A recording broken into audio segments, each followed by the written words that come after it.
Hello, I'm Bernard Hickey from interest.co.nz and welcome to 90 at 9, brought to you in association with Bank of New Zealand.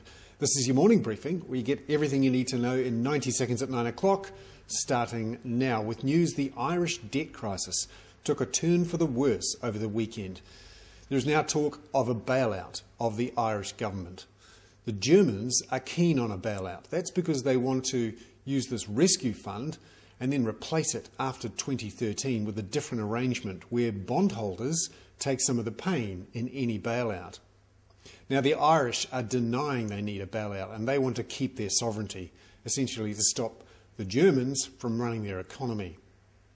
Irish taxpayers are bearing the pain in a large way for bad decisions by bankers, because essentially the losses inside the banking system are being socialised across all taxpayers in Ireland after a property collapse.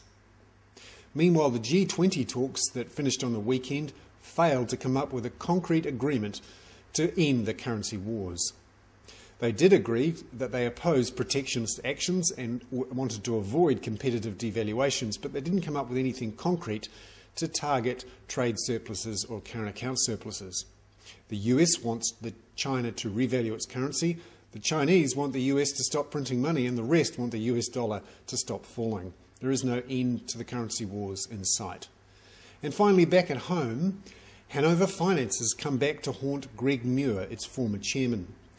Muir wants re-election as the chairman of Pumpkin Patch, but it turns out that Paul Devon from Glass Asset Management and Brian Gaynor from Milford Asset Management oppose his re-election, as does the New Zealand Shareholders Association, saying that Muir's involvement with Hanover had compromised him. His only supporter at the moment, Carmel Fisher. I'm Bernard Hickey. That was 90 at 9, brought to you in association with the Bank of New Zealand.